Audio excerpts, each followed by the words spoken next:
ओढ़णी धारावाहिक आपण मैंने देखिए मुखिया कहे एड़िकी बखटे छुआ आ तू आम मान सहित जुक्ति लगुच तू पुणी लंगल जेचे हण कर हट एठो यापर से वीर को ठेलीदेवे आई समय ज्योति आसी धरी ने शिखा कहे ए विधवा एठिकी केमिति आसिला अपा आम तो रूम भितर बंद करके आसी ताले सेठू से बाहरिला केमिति इंदुमती कहे मु भी किसी बुझी पारुनी ए ज्योति एठी पुणी कौन करुचे ज्योति कहे लंगल जोची हल मु करिवे आउ वंशर परंपरा को भी पालन करेंगे। मुखिया कहे बड़ बड़ कथा कहवाटा सहज किंतु काम करवाटा बहुत कष्ट तमें माने होच स्त्री लोक घर कणे ओढ़ना देके रोषे करवा होचे तम मानकर काम आउ तमें माने सेया करवाटा ही ठीक हम एमती पुरुष पिला भाया क्षेत्र हल करवा तम मानक काम नुह से एठू चली जाओ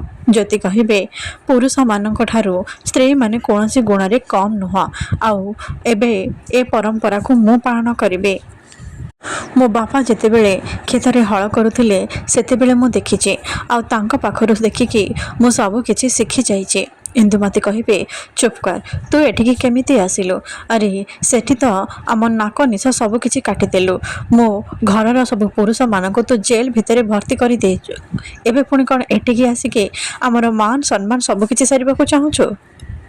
शिखा कहे ए विधवा तो सब किछि शेष करदेवाकू बसीचे अरे एतिक मन शांति हिनी जे एठिकी आसिके आम वंश परंपरा सबको माटी मिसेवाकू बसीचे।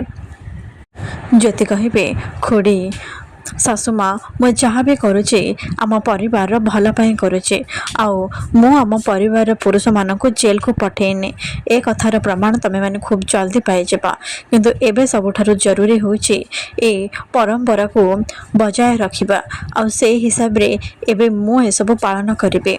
मुखिया कहे ठीक अच्छे ताले आमे तो कथा को मानि नौच किंतु मन रख ए हिड़ पाखरु से हिड़ पर्यंत हल हवा दरकार आउ जदि तू सेमिति करि न पारु ताले मुंडरे ओढ़ना पकई चुपचाप घर को चली जाबा आउ सब दिन पई ए गाँ छाड़ी चली जाबा।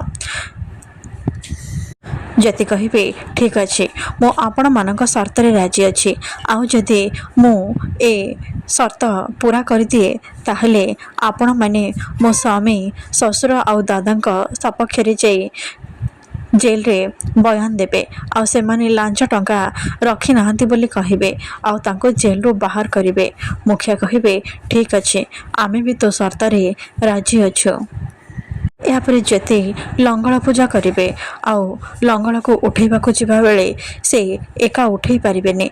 मुखिया कहे कौन हैला ए टिके आगु तो बहुत बड़ बड़ भाषण दौलु एबे लंगल भी तो द्वारा उठे होने ताले तू चाष कार्य करिबो केमिते यापर गाँ लोक माने तांको उपरे हसिबारे लागिबे आउ इंदुमती आसी ज्योति को साहाय्य करिवे। ज्योति कहे सासुमा तुमको बहुत बहुत धन्यवाद। इंदुमती कहे मते धन्यवाद दबा किछि भी दरकार नहीं ए सब मु तो पई करूने बस मो परिवार आउ खानदान पई ए सब करूचे तार मान सम्मान पई करूचे।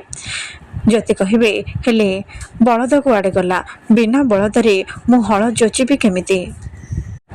मुखिया कहे बलद एठिके आसबनी काली रात इयाड़ू सियाड़ू खाइके बलद मानकर देह खराब हो जाए से माने तते साहाय्य करने को चाहू नाहाते। ज्योति भावे हर हर महादेव मुझे कौन करेंगे ए परंपरा को बंचाई रखा मु एबे कौन करें मते साहाय्य कर महादेव सब परिस्थिति तमें मो साथ देता ए परिस्थिति भी तुमको मो साथ दबा पड़ेगा। एपटे कनेस्टेबल कहे सर गजब हो गला बहुत बड़ परिवर्तन होइछि। इन्स्पेक्टर कहे कौन आउ हब अरे एथर हल जोचिबा परंपरा आउ अर्जुन परिवार रहिबने गाँवर अन्य किए ए परंपरा को पालन करुथबा ये गर्व आउ अहंकार ही आको तले पकई देछि। कनेस्टेबल कहे नाई सर ए परंपरा को परा ज्योति पालन करिबा से ही हल जोचिके बिलरे चाष करिबा। एपटे रुद्र कहे मास्टराणी आम परिवार पाई एते सब करुछन्ते हेले ए परिवार तांको देइछि कौन केवल ନିନ୍ଦା ଆଉ ଅପମାନ। ଅର୍ଜୁନ କହିବେ ଆଉ ଏ ସବୁ କିଛି ତୋ ସ୍ତ୍ରୀ ପାଇଁ ହେଇଛି। ଆରେ ସେଇ ଘରର ପୁରୁଷମାନଙ୍କୁ ସବୁ ଥାନା ଭିତରେ ଭର୍ତ୍ତି କରିଦେଇଛି ଆଉ ନିଜେ ଯାଇ କ୍ଷେତରେ ପୁରୁଷ ପଣିଆ ଦେଖାଉଛି। ସମସ୍ତଙ୍କ ସାମ୍ନାରେ ବାହା ବାହା ସାଉଁଟିବାକୁ ଚେଷ୍ଟା କରୁଛି। ହେଲେ ସେ ମୁହଁ ମାଡ଼ି ତଳେ ଯଦି ନ ପଡ଼ିବ ତାହେଲେ ତୁ କହିବୁ। ରୁଦ୍ର କହିବେ ସେ କିଛି ବି ଭୁଲ କରୁନାହାନ୍ତି। ସେ କେବଳ ଆମ ପରିବାରର ମାନ ସମ୍ମାନ ବଞ୍ଚାଇବାକୁ ଚେଷ୍ଟା କରୁଛନ୍ତି ବାବା। ଏକଥା ତମେ ବୁଝିବାକୁ ଚେଷ୍ଟା କାହିଁକି କରୁନ? ଆଉ ମୋତେ ତମେମାନେ ଶୀଘ୍ର ଏଠୁ ବାହାର କର। ମୋତେ ଏବେ ମୋ ସ୍ତ୍ରୀଙ୍କ ପାଖରେ ରହିବା ଜରୁରୀ। ଇନ୍ସପେକ୍ଟର କହିବେ ରୁଦ୍ର ଏଇଟା ହେଉଛି ପୋଲିସ ଷ୍ଟେସନ ଆଉ ତମେ ଭଲ ଭାବରେ ଜାଣିଛ ଏ ପୋଲିସ ଷ୍ଟେସନର ନିୟମ କାନୁନ କ'ଣ। ତମେ ଏଠୁ କୁଆଡ଼େ ବି ଯାଇପାରିବନି। ତମ ସ୍ତ୍ରୀଙ୍କ ପାଖରେ ତାକୁ ସମ୍ଭାଳିବା ପାଇଁ ବହୁତ ଲୋକ ଅଛନ୍ତି। ଏପଟେ ସ୍ନେହା କହିବେ ଏ ଟଙ୍କା ନିଅ ଆଉ ମୁଁ ଯାହା କହୁଛି ସେଇଆ କରିବ। ଏପଟେ ଜ୍ୟୋତି ଚ୍ୟାଲେଞ୍ଜ ଜିତିଯିବେ ଆଉ ରୁଦ୍ର ଅର୍ଜୁନ ଓ ଭୀମାକୁ ଜେଲରୁ ମୁକୁଳାଇବାରେ ସଫଳ ହେବେ। ଏପଟେ ଇନ୍ଦୁମତୀ ତାଙ୍କ ଘରକୁ କିଛି ଗେଷ୍ଟମାନଙ୍କୁ ଡାକିବେ ଆଉ କହିବେ ଏଇ ଦେଖ ବୋଉ ଏମାନେ ହେଉଛନ୍ତି ମୋ ସାଙ୍ଗ। ରୁଦ୍ର କହିବେ ଆଉ ଇଏ ହେଉଛନ୍ତି ମୋ ଧର୍ମପତ୍ନୀ ମୋ ମାଷ୍ଟ୍ରାଣୀ। ଇନ୍ଦୁମତୀ କହିବେ ଆଜି ଆମ ବୋହୂ ଆମ ସମସ୍ତଙ୍କ ପାଇଁ ମିଠା ତିଆରି କରିବ।